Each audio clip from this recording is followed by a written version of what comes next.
If you've been thinking about buying a home, maybe you've even started the home buying process, there is one thing that you are probably beginning to realize. The real estate industry has its own vocabulary of terms and acronyms that get tossed around as if people from all walks of life use them every day. Earnest money, discount points, closing disclosure, DTI, VOE, LTV. Are you feeling confused? You are not alone. What about cash to close? Sounds easy enough, right? Your down payment? Sadly, no. Even this term is not that simple. Join me today as I continue my real estate vocabulary series by breaking down cash to close. What is cash to close? What are the three components of cash to close? How to find out how much you need, and how and where you need to present your cash to close. So without further ado, let's jump in. Thanks for joining me and welcome back. For those of you new to my channel, I am Leanne Cray, a licensed realtor here in Oregon with Allegiant Realty Group, specializing in all things real estate related here in Yamhill County in the heart of Oregon's wine country. What exactly is cash to close? Cash to close, also known as funds to close or closing funds, is the amount of money that is required from the buyer in order to complete the purchase of buying a home.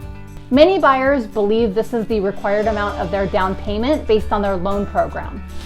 While this is partially a correct answer, the down payment is only one of three components of the cash to close requirement. These components are the down payment, the closing costs, also known as closing fees, and buyer's prepaid requirements. To break these down even further, component one, the down payment. The down payment is the percentage of the purchase price that your loan requires you to pay upfront at closing. This amount varies by the type of loan that you're getting and is typically between 3.5% and 20% of the purchase price. This is the most common thing that people begin saving for when they've decided to buy a home. There are certain loans, such as the VA loan and the USDA loan, if you qualify, that do not require any percentage down. Component two, closing costs or closing fees. Closing costs are the fees accrued to process your loan. These fees are paid to your lender, the title company, the county recorder, the appraiser, and the credit reporting agency, just to name a few. These fees vary by loan program, purchase price, loan amount, and your interest rate.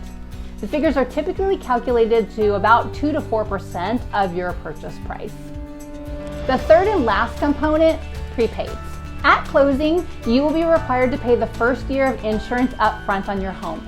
There will be a small amount of prepaid interest on your loan and a per diem basis of property taxes if your seller has already paid for any property taxes past the day that you take possession of the home. Along with these two items, if your down payment is less than 20% of the purchase price, your lender will require that an escrow account be set up. The escrow account is an account that's held by your lender in which they collect out of your monthly mortgage payment for taxes and insurance. These amounts are put aside, and as your home's property tax and insurance bills become due each year, the lender will make these payments on your behalf out of this account. To set this up, the lender will require at closing typically 2 to 3 months of insurance as well as a number of months of taxes. Now, the number of months of pre-collected property taxes will vary depending on the county and state that you live in, as well as what month of the year that you're closing. This component of prepaids are typically about 0.5% to 1% of your purchase price. Before I forget, if you are finding this information interesting or helpful, please let me know by hitting the like button down below. Thank you. Overall, once we add all three of the components together, closing funds average between 6% and 25% of your purchase price, the most common being 6 to 9%. So to provide an example, if you are purchasing a home for $466,000, which is the current median home value right now here in Yamhill County as of May 31st, 2022, you will be looking at a base of $28,000 to $42,000 for cash to close. In most cases, lenders will require that these funds are sitting in your savings account at least 2 months prior to closing on your purchase.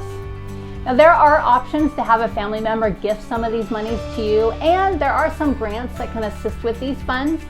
In both cases, you will want to be in close contact with your lender to find out the requirements for them and the required steps needed to go either of those routes. Rather than guesstimating though, to find out a more precise amount of how much to save, the best option is to talk with a lender and get pre-approved. If you have not yet gotten to the point of talking with a lender, I would suggest watching my video, and I'll just post it right up here, 10 must-know tips when preparing to buy. It provides the steps and tips of how to become prepared before entering the home buying market and applying with a lender. Once you have found a lender and you have applied for a pre-approval, they will provide you with a loan estimate. Now, the loan estimate is a 3-page document that will break down every estimated cost and credit line by line with a final line item titled Cash to Close, reflecting the anticipated amount that you will need to save for. After you have found a home and you've gone under contract with a seller, your lender will adjust these figures to account for your exact purchase price, loan amount, property taxes for that particular home that you found, and your rate. 3 days prior to closing on your home, you will receive what is known as the final closing disclosure, also known as the CD, from your lender. This document will reflect your locked-in rate, loan amount, monthly payment, all the costs and credits of the transaction, and the final cash to close amount that you will need. Now, this cash to close amount will account for the amount of earnest money that you've already brought to the title company at the beginning of your purchase. The title company will then call you to coordinate a time to sign the last of your loan and purchase documents.